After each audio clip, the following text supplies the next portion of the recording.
Uma qualidade. Não, opa, tem uma graça, um humor fantástico. Nunca mais acaba. Esta choradeira. Chora ao Jesus. Bem-vindos à Quadratura do Círculo, um programa de debate com António Costa, Lobo Xavier, hoje sem Pacheco Pereira, mas com um convidado, o deputado europeu Paulo Rangel, eleito pelo PSD. Na agenda temos o debate sobre a situação política, começando pelas sondagens mais recentes, sem esquecer outros temas como a educação e o programa Novas Oportunidades. Sempre que temos um convidado, começamos com ele. Agradeço ao Dr. Paulo Rangel por estar hoje connosco e pergunto-lhe se está surpreendido com o equilíbrio entre o PS e o PSD nas sondagens. Olha, antes de mais, deixe-me eu agradecer o convite, porque eu vou dizer, um ouvinte, porque sou do tempo da rádio, desde o primeiro momento da Quadratura do Círculo, e portanto, então, e também sigo. Agora, às vezes, então faço back, depois quando venho para a televisão Quadratura do Círculo, às vezes, como estou ou em Bruxelas, enfim, à quinta-feira não estou em Estrasburgo, à noite, mas em Bruxelas estou algumas vezes, nem sempre vejo, mas vejo depois as repetições, e portanto, sigo sempre o programa, e por isso estou aqui com muito gosto e agradeço. Para além de estar junto de pessoas que admiro muito e que gosto muito e com as quais já tive, enfim, a oportunidade de conviver, politicamente e não só. Já tivemos um programa na rádio. Já tivemos um programa na rádio, nós. Enfim, a minha vida profissional começou aqui com o António Lobo Xavier, portanto, enfim, temos aqui já algum passado. Mas, feito isto, eu devo dizer que... Se quer que lhe recorde o mote estava surpreendido com o equilíbrio das sondagens. Eu diria que tenha aí, de alguma maneira, mixed feelings.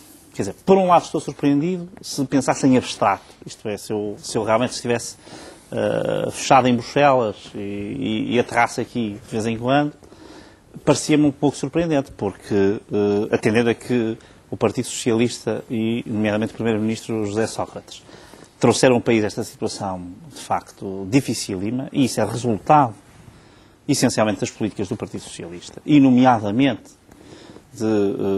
com um agravamento muito grande depois das eleições de 2009, ou se quiser, na partida para as eleições de 2009, o ano todo de 2009 e depois as políticas subsequentes, durante 2010 também. Portanto, eu ficaria surpreendido, acharia que não deveria haver tanto equilíbrio, não compreendo, mas estando aqui, portanto, na sociedade portuguesa, neste tempo, eu acho que de facto existe uma grande, se quiser assim, uma certa confusão nas pessoas. Há um certo medo, há um certo receio do que aí vem. E isso explica que haja, essencialmente, dúvidas. E por isso, para mim, se quiser... Quem aproveitou mesmo, nesse caso?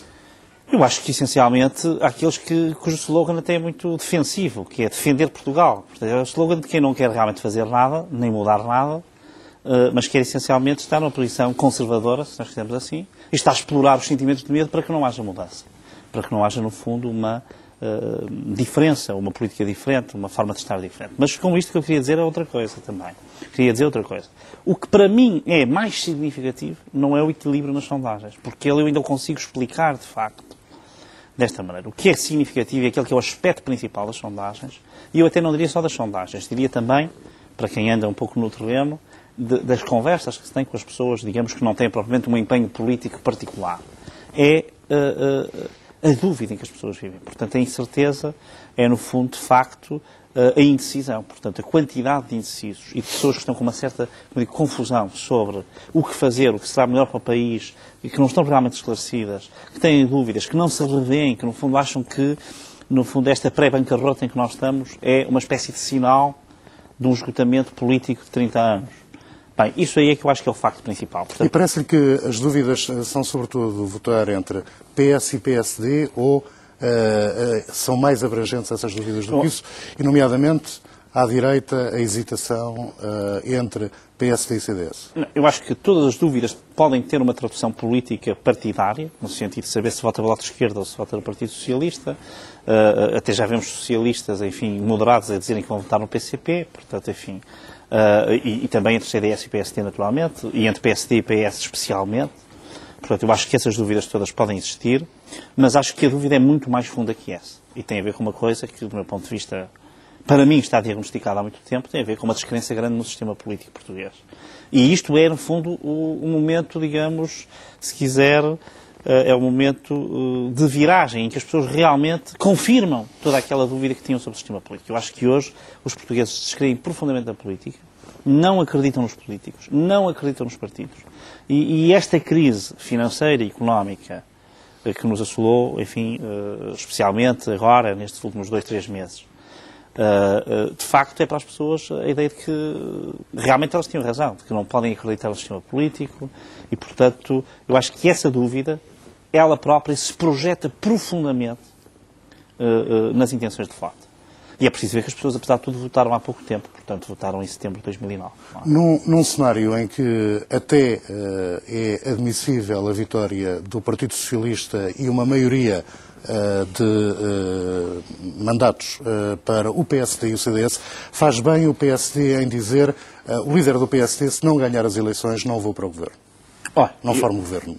Eu sobre isso, eu queria dizer aqui, eu estive estes dias um pouco fora, mas fui sempre acompanhando, enfim, a dinâmica política, e eu estou surpreendidíssimo com uma coisa que ouvi aí, até pessoas de muita responsabilidade, que é de que o Presidente da República tem que escolher para Primeiro-Ministro o líder do partido mais votado e tem que o indigitar. Isto é uma coisa de palmatória que não cabe na cabeça de ninguém, porque a Constituição não diz nada disso. Portanto, do ponto de vista técnico e constitucional, isto não tem qualquer sentido. Eu, aliás, estou à vontade não para fazer... está, nem que seja costumeiramente obrigado a convidar o líder do maior partido e constatada a impossibilidade. Não está nada. Não. A Constituição diz que tem que ouvir os partidos políticos, não é? Portanto, de acordo com os resultados, tem que ter em conta os resultados eleitorais e tem de ouvir os partidos políticos. Naturalmente que aí ele tem toda a discricionariedade, todo o espaço de manobra para escolher o Primeiro-Ministro. O Primeiro-Ministro não é escolhido em eleições, isto é um erro que é muitas vezes trazido aqui, mas o Primeiro-Ministro é escolhido pelo Presidente da República. E eu reparo, não estou a dizer isto agora. Eu tenho isto escrito há muito tempo, eu tenho defendido isto sempre, ainda recentemente, enfim, voltei um pouco a reeditar todo esse pensamento sobre a autonomia que o Presidente da República tem aqui, para escolher como personalidade do Primeiro-Ministro quem quiser. E isto é assim, em sistemas parlamentares, não faltam exemplos na Europa, em que o segundo e terceiro partido estão em governo com maioria contra o primeiro que fica na oposição, que são sistemas parlamentares, que fará num sistema semipresidencial, em que o Presidente tem uma legitimidade própria. Portanto, eu fico absolutamente, para mim, choca-me, e eu vou dizer aqui, choca-me que o professor Marcelo Rebelo de Sousa, por exemplo, no último comentário, tenha aludido a que realmente o primeiro, ou que o Dr. Vital Moreira venha dizer isso, quando sabem perfeitamente que não é isso, a Constituição não exige isso. Pode até agora ter acontecido, porque não se verificou o cenário contrário. Mas no dia em que ele se verificar, pode mudar essa prática. Portanto, não há aí nenhum constrangimento, nem nenhuma obrigação. E outra coisa... Ora bem, pois, agora é que tocou no ponto. Portanto, há 2 pontos. Um é o ponto constitucional. E isto é preciso dizer isto. E agora, politicamente, cada um pode fazer as suas opções. Isto é, pode acontecer que haja um líder político que entende que só aceita ser Primeiro-Ministro se ganhar as eleições. Se não ganhar, não aceita. Eu, sinceramente, não vejo isto assim, porque num cenário em que não há maioria, a maioria resulta, no fundo, de coligações. Quem defende as coligações não pode estar contra uma coligação entre o segundo e o terceiro. E aí, naturalmente, que a pessoa que se apresentou a eleições, dizendo que seria o Primeiro-Ministro, no caso desse partido, formar governo, deve ser aquela que forma governo. Portanto, esta é a minha opinião. Portanto, eu acho que aqui nós devemos deixar o eleitorado escolher. E depois, o eleitorado escolheu em 2 momentos. Escolheu nas presidenciais um presidente e escolhe nas legislativas um parlamento com determinada composição. Se isso der uma certa maioria, eu acho que aquele que é o putativo candidato do partido a ser Primeiro-Ministro, que em princípio, se for chamado a isso e digitado pelo Presidente da República, deve aceitar esse encargo. Esta é a minha posição. António Costa tem divergências em relação à análise do Dr. Paulo Rangel? Eu primeiro queria cumprimentar o Dr. Paulo Rangel pela sua participação neste debate. Como disse há pouco, conheci-o, aliás, num programa desta natureza na rádio, na altura moderado pela Maria João Avilés, uma grande jornalista, não desmerecendo naturalmente o Carlos Andrade, e em que participávamos com a Maria José Nogueira Pinto. Tinha, aliás, um equilíbrio político muito semelhante ao deste programa, com uma grande presença da direita, como é... Não, eram os seus partidos do arco constitucional. Os partidos do arco constitucional. Pois, agora bem, há duas questões, não é, que estavam aqui colocadas. Primeiro, relativamente à surpresa com as sondagens. De facto, ninguém pode deixar de dizer que não pode estar surpreendido com estes resultados. Fazer fé na narrativa que foi apresentada desde o Sr. Presidente da República a tudo o que é comentador e órgão de comunicação social sobre o que aconteceu no país nos últimos anos, é incompreensível o resultado destas sondagens. O que é que o resultado das sondagens revelam? É que, de facto, essa narrativa é uma narrativa com pés de barros. E uma narrativa com pés de barros porque, efetivamente, as pessoas têm bem consciência que a situação que enfrentamos é uma situação de enorme complexidade. Enorme complexidade mundial, internacional, enorme complexidade da estrutura da nossa economia, e em que erros que tenham sido cometidos na governação têm certamente peso, mas não são a causa, como disse aqui o Paulo Rangel, da situação. Quer dizer, o Paulo Rangel tem andado distraído, com certeza, na sua presença em Bruxelas e, portanto, não tem acompanhado o debate europeu sobre o que é que se passa na Europa e o que é que se passa no mundo em matéria de crise económica. Tenho. Mas, e olha que ele é bastante esclarecedor sobre as responsabilidades portuguesas. Mas, se der um bocado de atenção no Parlamento Europeu ao que é que passa à sua volta, há de perceber que a situação de Portugal tem tudo menos de estar isolado. Tudo menos de estar isolado. Eu recordo-me bem quando Paulo Rangel nos apresentava a Irlanda como o farol do mundo e do desenvolvimento da Europa. Não sei quando é que efetivamente esse farol, sim, já foi aqui já passaram alguns tempos. Mas, portanto, ele já disse isto ao Pacheco Pereira. Essa visão manicaísta, para estar neste lugar, devo levar também sobre a situação portuguesa, de facto, as pessoas percebem que é uma visão redutora do problema português e que o problema português é um problema estrutural muito mais fundo, muito mais grave do que essa narrativa nos quer apresentar. Segundo lugar, perante isto, o que acontece? Eu devo dizer que acho que é muito perigoso os partidos e os líderes políticos todos os dias darem palpites sobre as soluções do governo. Porque o que a situação nos diz é o seguinte. Primeiro, o país, de facto, não queria estas eleições. Não queria estas eleições. O país está, de facto, preocupado. Muita gente está aflita sobre a dimensão desta crise, sobre as consequências que isto vai ter na sua vida e, portanto, o que as pessoas tinham desejado é que tivesse havido um acordo pré-eleitoral, que houvesse um governo que estabilizasse a situação financeira e, depois da situação controlada, então sim, os partidos pudessem disputar na confronto sadio as suas alternativas e as pessoas pudessem, sem ser num clima de crise, de tensão, de dúvida, de ansiedade, de angústia, poder livremente escolher o futuro do país. Nada disto aconteceu e por isso as pessoas estão muito perplexas. O que é que as pessoas querem? Bom, o que as pessoas querem é tudo, menos aquilo que tem sido patente em muitos destes discursos políticos. As pessoas percebem bem que é necessário um grande acordo político e um grande acordo social. Um grande acordo político e um grande acordo social. Porque se nós quisermos vencer os problemas estruturais da nossa economia, não basta um acordo político. É necessário, de facto, haver um acordo de concertação social profundo e que mobilize o conjunto dos agentes económicos. E, portanto, o país precisa de moderação e não de confrontação. Ora, esta lógica de todos os dias, cada um pré-condicionar as soluções do governo, só estão a dificultar a vida do país para o futuro. Além de mais, todos nós percebemos que querem dizer pouco. Porquê é que Passos Coelho agora insiste muito e faz fim-capé a dizer o PSD só formará governo se for o partido mais votado? Por uma simples razão. Porque o PSD neste momento está muito apoquentado com a subida do CDS-PP nas sondagens. Tem muito medo de isso fazer com que o PS ganhe as eleições. E, portanto, todo este discurso agora da legitimação do segundo como vencedor em detrimento do primeiro que ganha as eleições e que é escolhido pelos portugueses para governar. Percebe que é preciso enfraquecer o CDS, porque sabe como já foi difícil governar com o CDS com 8%. Imagina a dificuldade que será governar com o CDS reforçado. O debate entre Paulo Portas e Passos Coelho foi, desse ponto de vista, esmagador, não é? Porque, de facto, independentemente da avaliação e das preferências que cada um faça... Esmagador a favor de Paulo Portas, quer dizer... porque gosto ou não gosto de Paulo Portas, quer dizer, estão anos-luz de preparação de Passos Coelho para o exercício da função governativa, tem experiência política, tem maturidade política, tem experiência governativa, quer dizer, e portanto aquele confronto foi até, de alguma medida, pungente, o confronto entre os dois.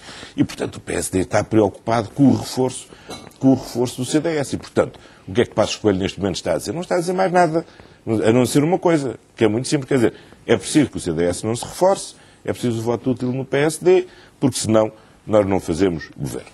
Ora, isto da declaração de Passos Coelho, aliás, quer dizer muito pouco. Porque, se no dia das eleições o PSD não ganhar as eleições, é absolutamente indiferente de qual seja a opinião do Passos Coelho sobre o futuro. Porque nessa mesma noite o Passos Coelho deixou de ser líder do PSD.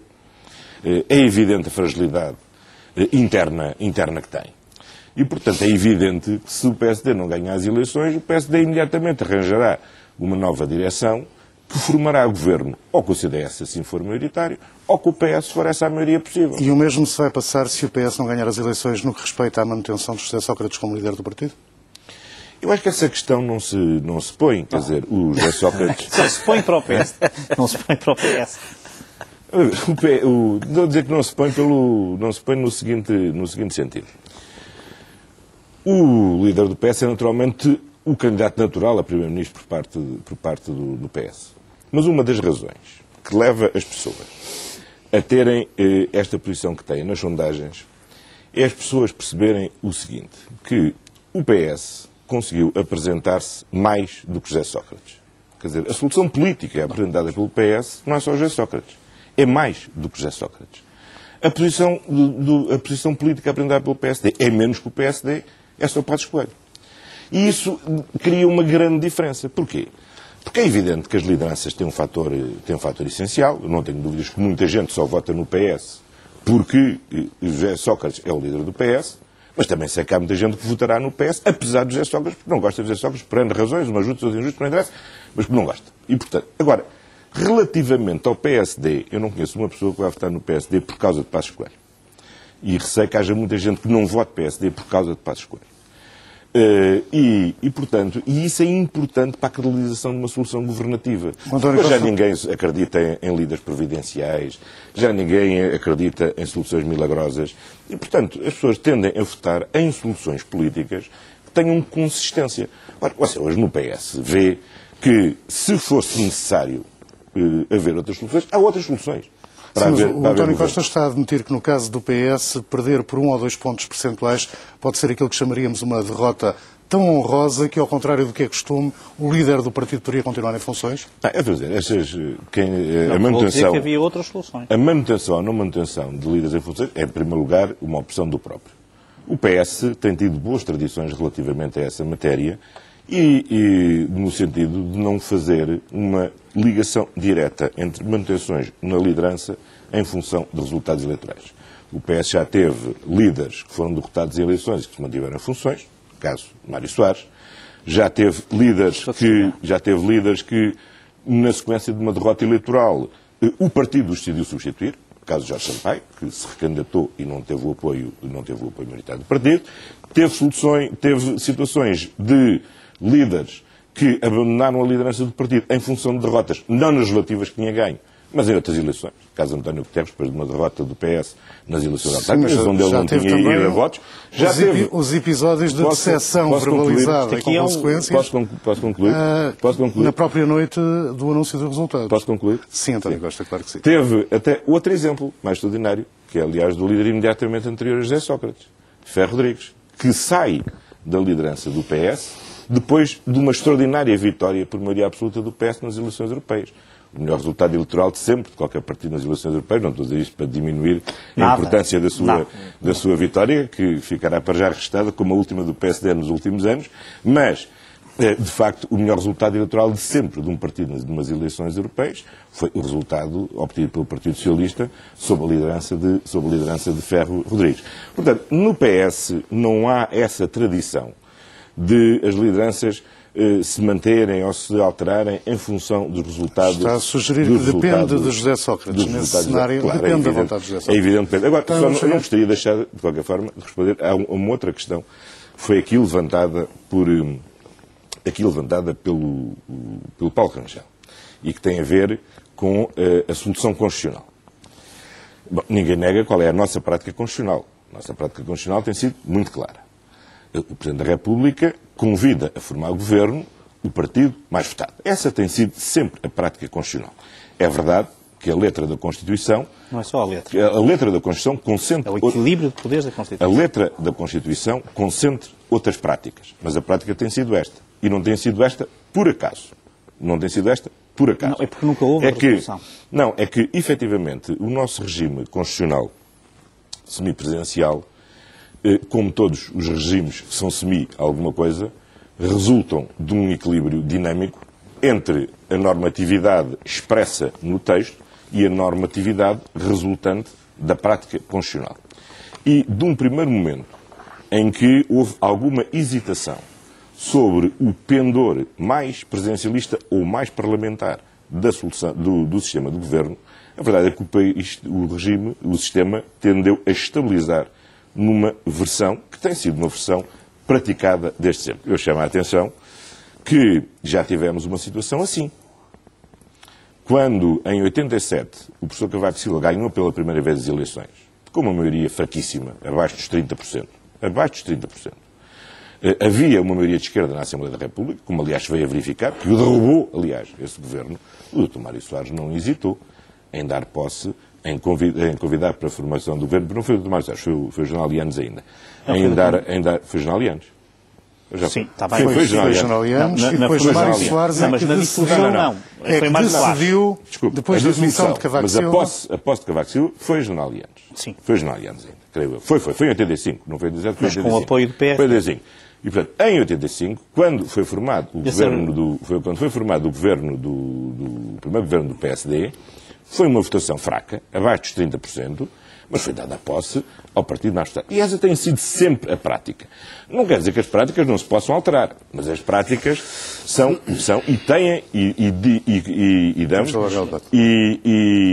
dão normatividade à Constituição. Dou-lhe 15 segundos para corrigir uma afirmação errada que fez no programa anterior. Tinha pedido essa oportunidade. O seu a seu dono e no último programa atribuí erroneamente aos trabalhadores do comércio a canção Patchouli, que, em nome da verdade e do respeito pelos direitos do autor, deve ser acreditada aos seus autores. O grupo de baile foi o autor da canção Patchouli. Tudo isso por causa daquela célebre palavrinha utilizada. Não lance já a rede. Por amor de Deus. Lopes Xavier? Bom, eu queria começar também... Não, antes disso eu vim de Dublin, como vocês sabem. Parabéns, o António costuma sempre sublinhar essas com grande fair play. Dublin foi portuguesa durante umas horas e um clima de grande paz e de grande alegria. Várias pessoas na rua me sugeriram leve para a Quadratura, vários presentes inacreditáveis que se lembravam para eu dar ao António, desde barretes verdes que há lá na Irlanda, elefantes do Dumbo. E eu não queria dar... Eu não queria dar nenhum presente provocatório, eu escolhi um vídeo chamado Os Segredos do Estádio do Dragão, que ainda por cima é uma coisa sobre o Porto, obviamente, mas liga o Porto a um desenho e ao traço de um arquiteto que o António admira e com quem trabalha todos os dias. Meu vice-presidente. De maneira que eu gostava... Pode ser até o Paulo Rangel, que também é do Porto, também é do Futebol Clube do Porto. E eu que não sou do Futebol Clube do Porto, mas que lhe dou os parabéns. E, portanto, é um sportinguista que também se associa com fair play. Exatamente, não sou do Futebol Clube do Porto, mas dou os parabéns. Sporting Braga, dou os parabéns às duas equipas. Agnóstico? Sim, muito bem. O que é no jogo? Sim. Confesso que pendi para o Sporting que estava em campo. Mas agora não usem mais o meu tempo à conta dessa vitória do Porto. Eu não diria que houve 6 milhões de bracarenses, mas 4 milhões houve seguramente. Sim, mas o Porto... Porto não precisa de... Pronto, quer começar pelo equilíbrio nas sondagens ou pela arquitetura... Vamos lá ver, pelas duas coisas. O equilíbrio nas sondagens é realmente uma coisa surpreendente. É surpreendente, porque como é que realmente o autor da bancarrota consegue, apesar de tudo, em eleições, conseguir um score, resultados tão impressionantes. Acho que isso tem que ver com o modo como funciona e com até certos aspectos positivos da sua maneira de trabalhar. Alguns aspectos positivos, tem que ver com o mérito dos adversários, mas tem que ver com uma distração que me parece, sem querer ser paternalista, acho que os portugueses ainda não se perceberam bem no meio deste debate sobre coisas laterais, não se aperceberam bem aquilo que se abateu realmente sobre o país, e eu espero que com o andar da campanha isto mude. Mas, portanto, eu fico surpreendido, mas por outro lado não, porque isto é na política moderna, feita através da comunicação, aquilo a que se chama na linguagem corrente em Portugal a lata, que é, para uma linguagem mais sofisticada, a desfaçatez, se quiser, paga muito no curto prazo. Quanto mais curto for o prazo, melhor paga. A última bancarrota atribuída, assim, em Portugal, a uma personagem, Oliveira Martins, o que é que teve de característico? Oliveira Martins era uma pessoa digna e séria que se retirou amargurado, com um desgosto profundo e uma humilhação profunda, no momento em que, porventura, ele nem seria responsável por todas as causas que anteriormente levaram o país a esse ponto. Nesta bancarrota, Sócrates, aquele que lhe dá o nome, não é? Não tem essa compunção, não tem, por definição, por personalidade, nenhuma atitude de humilhação, nem de desculpa, nem de explicação sobre o erro, nem admite o erro, nenhum erro é admitido, nenhuma culpa é dele, nenhuma humilhação ele quer passar, nenhuma expiação ele acha necessário, e isto é capaz, durante muito tempo, de produzir algum efeito positivo. Eu espero que isso mude. Mas agora vamos às questões portanto, as sondagens estão assim. É assim, o povo é que mais ordena, eu julgo que elas mudarão na altura certa. Vamos aos cenários.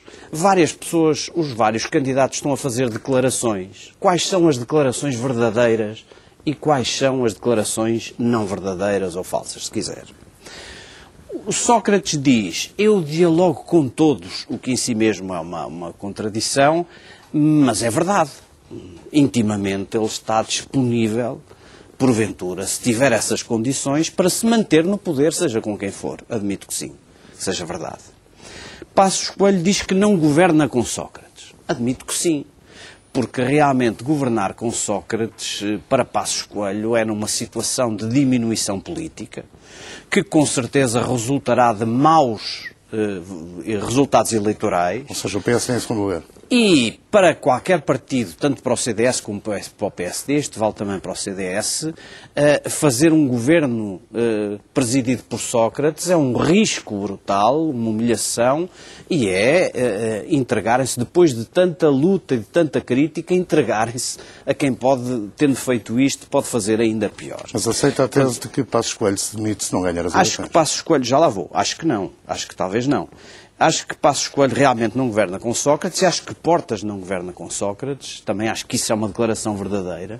Seria um perigo, seria um risco político, um erro político brutal para o CDS. Não quero crer que isso se possa pôr. Mas Paulo Portas tem evitado ser absolutamente claro nessa matéria. Não acho nada disso. Indicia, não acho nada disso. Não acho nada disso. Ser mais perentório. Não acho nada disso. Acho que o Presidente da República fez apelos a que os partidos não quebrassem as pontes e as ligações, mas as pontes com os partidos não têm que ser pontes com as pessoas.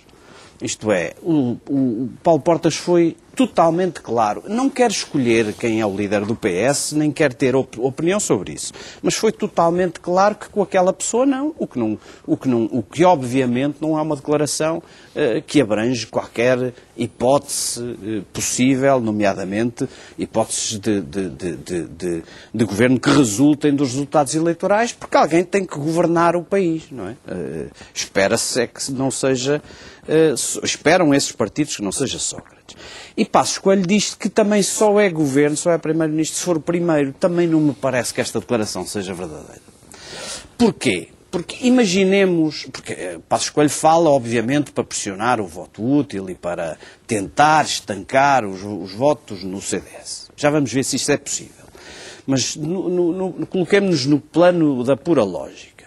Se o PS tiver, suponha, 36% ou 35% e o PSD menos 1% e o CDS 13% ou 14%, qual é o sentido de dizer que não se faz governo com o CDS? Qual é o sentido? Quer dizer, não faz sentido nenhum. É evidente que um presidente do PSD, nesta circunstância, até poderá não querer fazer governo, mas o PSD encarregar-se-á de o tirar imediatamente de lá. É evidente que, por razões de interesse próprio, por razões egoísticas ou por razões altruístas, que com certeza também existem no PSD, ninguém no PSD, no seu perfeito juízo, deixará que pelo facto de o PSD ter tido menos meia dúzia de milhares de votos do que o PS, não fará governo maioritário com o CDS. Contra para o facto de Pedro Passos Coelho estar a fazer essas declarações? Porque eu compreendo que é uma tática, que eu acho que dá pouco resultado, já vou lá, que é uma tática para dizer que eu não posso, atenção, votantes do CDS, eu não posso descer abaixo de certos limiares, senão não serei primeiro-ministro e nem o CDS lá estará. Ora, o CDS, se fizer maioria absoluta com o PSD, com certeza que fará um governo.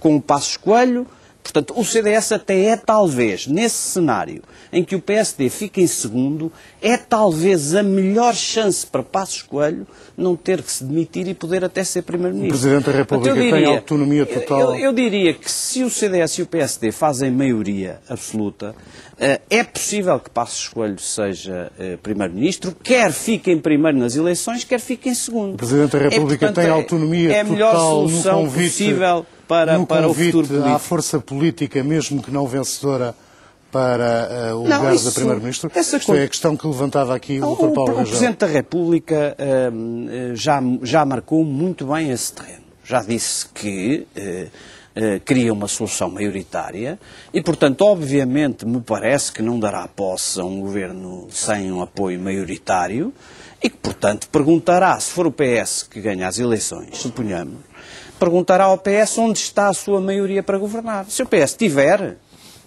com certeza que será possível admitir esse governo. Se o PS não tiver, passará, obviamente, a outras soluções. Deixe-me só dizer-lhe uma coisa sobre Vamos para a segunda ronda? Vamos já. Deixe-me só dizer-lhe uma coisa sobre a questão do voto útil.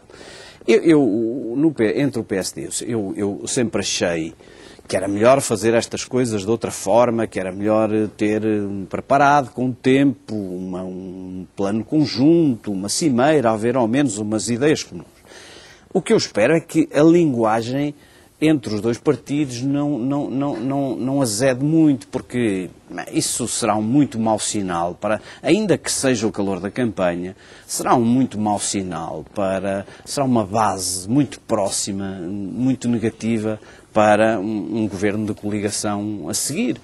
Eu acho que o único tempo, é preciso olhar um pouco para a história política portuguesa, a única altura em que o PSD conseguiu encostar o CDS a resultados mínimos foi quando teve homens providenciais, figuras com carisma e uma legitimidade avassaladoras, que aliás faziam apelo a sentimentos da direita, como a autoridade e a providência e a condução e a liderança.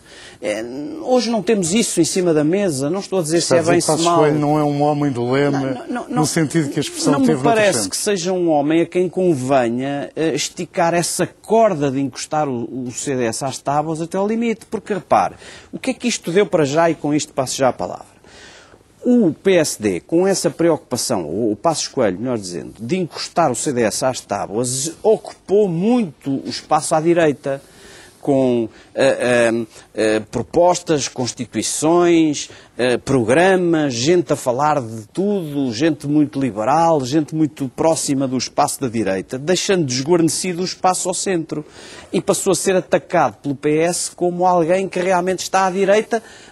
O PS fala do PSD como estando mais à direita que o próprio CDS. Como é que o PSD se deixou acantonar aí? Porque o PSD não é isso. Dr. Paulo Rangel, a pergunta agora é... Devia ser. E os temas? Os temas, nomeadamente aqueles que têm surgido no debate da pré-campanha por iniciativa do PSD, estou a pensar muito recentemente, esta semana, na questão das novas oportunidades, que começou por ter uma versão de certificação de ignorância, mas que depois passou a estar focada na necessidade de uma auditoria externa ao programa para ver se os resultados desse programa seriam de facto os melhores para a economia portuguesa e aqueles que corresponderiam às expectativas dos empregadores, mas estou também a pensar na política de educação, de uma forma mais geral, e portanto deixava este mote, esta consideração sobre pormenores ou temas de campanha. Mas olha, eu antes disso deixe-me só fazer, e vou ser telegráfico, mas duas notas que são... uma que é para dizer o seguinte: aqui os precedentes que invocou o António Costa, embora isto seja uma coisa lateral, que eu vou dizer, mas não tem sentido nenhum quanto a 85. Porque em 85 o segundo e o terceiro, que era o PS e o PRD, não tinham maioria absoluta. Mas o PRD, quando os generalianos, que aliás era o verdadeiro líder do PRD, dá a posse ao professor Cavaco Silva como primeiro-ministro, é com o beneplácito do PRD. Portanto, existia um acordo, vá lá, tácito parlamentar entre o PSD e o PRD, em que não estava o PS. Portanto, é uma situação totalmente diferente. Depois, ela inverte-se quando realmente se dá a dissolução, em que o PS e o PRD, ninguém sabe como nem porquê, se tomaram de amores, e o PC estava disposto a calcionar essa substituição. E aí sim, já as coisas eram diferentes. Mas aí, Mário Soares muito bem, achou, porque considerava que o PRD era um partido que estava a mais no sistema, porque tinha uma leitura, essa sim, presidencialista no mau sentido, e não no sentido que tem a nossa Constituição. E na sequência, portanto, isto é fazer o seguinte, é que este precedente, portanto, para além de termos passado pela história dos líderes do PS, desde o momento em que nasceram até o momento atual, este precedente não conta. Portanto, não conta para isto. Portanto, isto é um Podemos ponto... ir aos temas? Sim, e só um ponto que eu queria dizer. Há aqui uma grande novidade hoje, que valia a pena ser a caixa deste programa. Se me permite agora usurpar funções, que é que o António Costa reconheceu que se o PS ficar em segundo lugar, tem outras soluções que não José Sócrates. Aliás, começou por dizer que era um partido muito mais que José Sócrates.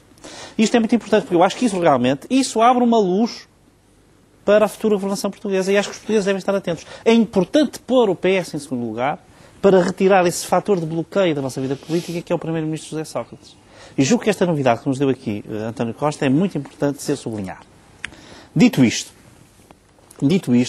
portanto, mais um motivo para se votar PSD. Agora sim, um voto verdadeiramente útil, ao contrário daquele que aqui o António Xavier deixava, enfim, antever.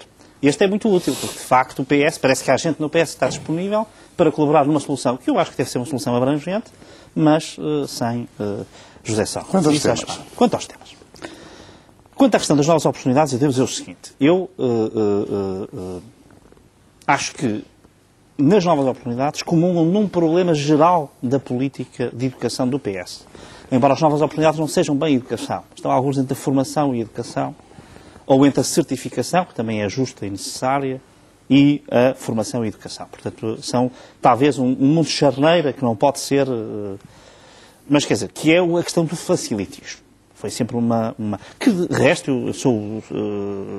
julgo, para ser honesto, não é um problema só da governação do PS. É um problema extremamente agravado com a governação do PS, mas que vem desde uma escola, até uma escola muito bem intencionada, que é a escola do Veiga Simão, que depois tem duas grandes encarnações, uma no PSD, que é o engenheiro Alberto Carneiro, e outra no PS, que é o engenheiro da Salgueiro, por sinal tudo engenheiros químicos, porque o setor da educação em Portugal foi sempre tomado ou gente da química, portanto não sei porquê, mas foi sempre tomado muito pela gente da química, e de facto, aí com muito boas intenções, não puramente estatísticas, porque acreditavam verdadeiramente naquele eduquês. Aliás, de alguma maneira já fizeram a sua contrição, esses autores, mas a verdade é que isto tem muito a ver com isso. Agora, o que é que me preocupa nesta discussão sobre as novas oportunidades? Eu acho, como aliás várias vezes ouvi aqui muito cedo Pacheco Pereira dizer, aqui precisamente neste lugar, que as novas oportunidades são um conceito bom. em si. E são bons porque, por um lado, são uma oportunidade para pessoas completarem os seus ciclos de ensino e porque há muitas pessoas que até já adquiriram esses conhecimentos. Portanto, essas até sem grande esforço. E precisam, de facto, da certificação porque elas os têm. Todos nós conhecemos pessoas que tinham a 4ª classe ou que tinham o 2º ano e que, na verdade, ao longo da sua vida fizeram uma evolução enorme e, portanto, facilmente se pode dizer que elas têm aquele nível e até têm, muitas vezes, mais alto do que muitas pessoas que completaram a educação formal. E, portanto, parece-me bem. Agora, o que é que me preocupa? De facto, se falarmos com muita gente, e isto não tem nada de ofensivo para as pessoas, tem de crítica para quem montou este sistema, porque o sistema está orientado, como toda a política de educação do PS esteve, em particular do engenheiro José Sócrates, para as estatísticas e para as estatísticas internacionais. É só para isso que estava a trabalhar. E, portanto, com prejuízo das pessoas, porque, de facto, é ensinar às pessoas coisas que depois não lhes servem de nada, ou fazer de conta que se está a ensinar, e elas criarem a expectativa de que têm um determinado grau de conhecimento, e depois chegam ao mercado e não têm. Portanto, é a preocupação com as pessoas que estão nesses cursos que deve levar o PSD, de facto, a fazer uma auditoria. Porque o que está a acontecer é que, sob uma primeira capa que tem de dar qualquer coisa a mais às pessoas, aproveita-se o esforço das pessoas e, de alguma maneira, a sua credibilidade. E depois o que é que se verifica? Que a generalidade, ou uma parte importante, uma massa importante das pessoas que estiveram nas novas oportunidades, essas não têm depois qualquer tradução no mercado e, portanto, têm uma expectativa frustrada. A disponibilidade de Passos Coelho, depois das críticas que lhe fez um especialista como Santana Castilho, essa disponibilidade para rever o programa eleitoral do PSD em matéria de educação, são para si uma garantia ou um fator de desconfiança em relação à rejeição do eduquês de que falava? Eu aqui tenho uma certa dificuldade porque eu, estando totalmente solidário com o programa do PSD, como sempre estive, na matéria de educação tive sempre uma visão muito particular e eu até diria conservadora, que aliás não condiz com outras visões, apesar de ter essa fama que eu tenho sobre a generalidade dos problemas, mas no caso da educação tenho uma visão bastante conservadora e, portanto, aliás disse no Conselho Nacional em que se bateu o programa, a respeito da educação, embora eu acho que tivesse coisas muito positivas, faltavam lá algumas coisas. Agora, eu acho que Passos Coelho tem dado um sinal de grande diferença relativamente a José Sócrates. E isso, eu acho que as pessoas percebem, que é um sinal de grande abertura. Portanto, é uma pessoa que, de facto, ouve e tem em conta as opiniões que as pessoas trazem. Portanto, eu acho que foi nesse sentido, que é um sentido construtivo. E no bom sentido, do seu ponto de vista? Eu acho que no bom sentido... Quanto ao conteúdo, não apenas quanto à atitude. No bom sentido. Agora, vamos aqui ver o seguinte. Qual é a minha... Isto tem a ver também com as novas oportunidades. Portanto, estão ligadas as duas coisas, de facto, intimamente. Vou apelar à sua capacidade de síntese. E vou tentar ser sintético. Mas qual é a minha visão? Eu acho que o problema português da educação é essencialmente um problema de exigência e de autoridade. Que são só estes dois problemas. Portanto, tudo o resto é acessório. E, portanto, o que eu acho é que em Portugal se desinvestiu na exigência. E por isso é que os portugueses hoje não são competitivos. Nem vão ser. E, portanto, nem vão ser, e infelizmente não vão ser por muitos anos. E eu que recebo alunos no primeiro ano da faculdade há 20 anos consecutivos, e os vejo grupos que estão muito à frente, e realmente muito bem, 10, 15%, mais do que havia antes, mas depois vejo 85% que estão com um nível de conhecimento praticamente medíocre. António Costa, o tema é novas oportunidades, barra educação. Duas notas. Primeiro, quanto à primeira nota, Paulo Rangel não percebeu nada daquilo que eu disse, peço desculpa. Alguma coisa deve ter percebido. E por isso deve ter repetido. Não percebeu nada, porque fez uma interpretação absolutamente errada daquilo que eu disse. Mas então, o que eu chamei a atenção foi o seguinte. É que as soluções políticas que o PS e o PSD corporizam neste momento são muito diversas. E uma dá segurança e outra inspira desconfiança às pessoas. Isso é a sua leitura? Não é a minha leitura. É uma das explicações essenciais, não a única, a outra já vamos a seguir, para os resultados destas sondagens. Bom, e porquê é que as pessoas têm porquê é que as pessoas têm desconfiança num caso e ganham confiança no outro caso? A razão é muito simples. É que as pessoas olham para o PSD e o que é que vêem? Vêem um homem só, desacompanhado, sem equipa. Não vejo nada sem disso. Equipa. Onde é que viu isso? E que não dá confiança às pessoas. Porque as pessoas percebem que não estava preparado para o exercício da função, que não tem um currículo que o tenha credibilizado, que todos os dias hesita nas propostas que apresenta. Este exemplo que o Carlos Andrade aqui falou, do que aconteceu mais recentemente com o programa de educação, é uma coisa extraordinária. Apresenta um programa num dia. 3 dias depois vai assistir ao lançamento de um livro do professor Santana Castilho. na intervenção, o professor Santana Castilho arrasa o programa que tinha acabado de ser apresentado. E ele o que diz foi, bom, vou ouvir, vou repensar e vamos ter que rever o programa se for necessário. Bom, foi com isto, foi com a taxa de socialismo, é com tudo. Bom, isto. O que é que as pessoas veem relativamente ao Partido Socialista? Veem o seguinte, tem um líder, tem um líder que tem um currículo, que é um currículo que leva pessoas a apoiá-lo e pessoas a não apoiar. Há uma coisa que as pessoas são sensíveis. Currículo não não seria propriamente a palavra que eu utilizaria. É que nesta época de crise, as pessoas tendem muito a ter medo das aventuras. Ora, e muita gente diz, ele tem muitos defeitos, mas está lá, segura isto e aguenta isto. E, portanto, muita gente sente isto. Mas o PS conseguiu apresentar nestas eleições uma solução política que não só não diminui, como acrescenta o engenheiro Sócrates. E as pessoas percebem que não é só qual é a solução política? Desculpa lá, você assistiu ao Congresso do PS e onde viu toda a gente... Viu o núcleo duro, toda a gente do PS em torno a dar a cara, a dizer que está presente e que está disponível bem ou para não que o António Costa quer dizer com na noite eleitoral a existência de alternativas. Novas oportunidades. Não responde. A posição sobre as novas oportunidades diz muito, aliás, mas pode-se ver a gravação. da segunda razão pela qual as coisas estão no estado em questão. É que as pessoas percebem bem que a direita se apresenta nestas eleições com o programa mais radical com que alguma vez se apresentou. Se apresentou sempre. Nunca, não há memória. E num contexto político muito desequilibrado. Há anos que a direita persegue o sonho de maioria, um governo, um presidente. Tem um presidente, quer agora a maioria e quer o governo.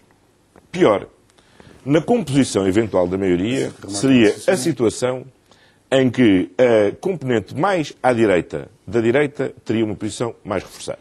Visto há um dado claro nestas eleições, é a clara subida do CDS e, em particular, o reforço de Paulo Portas. O que significava que teríamos um ambiente em que, com um presidente de direita, uma eventual maioria de direita, onde a componente CDS estaria bastante reforçada, apresentou o programa que apresentam. E o programa que apresentam... Pedi-lhe para tirar a conclusão. Pode não parecer, mas estou a falar das novas oportunidades. Eu sei, é que a posição sobre as novas oportunidades está desandrada. Esse tema com que passei e preferiu tomar o outro e ainda temos que ouvir o Lobo Xavier. É que a posição assumida sobre as novas oportunidades é um bom exemplo do radicalismo da posição com que a direita aqui se apresenta. Por quê? O esforço... Uma frase, por favor.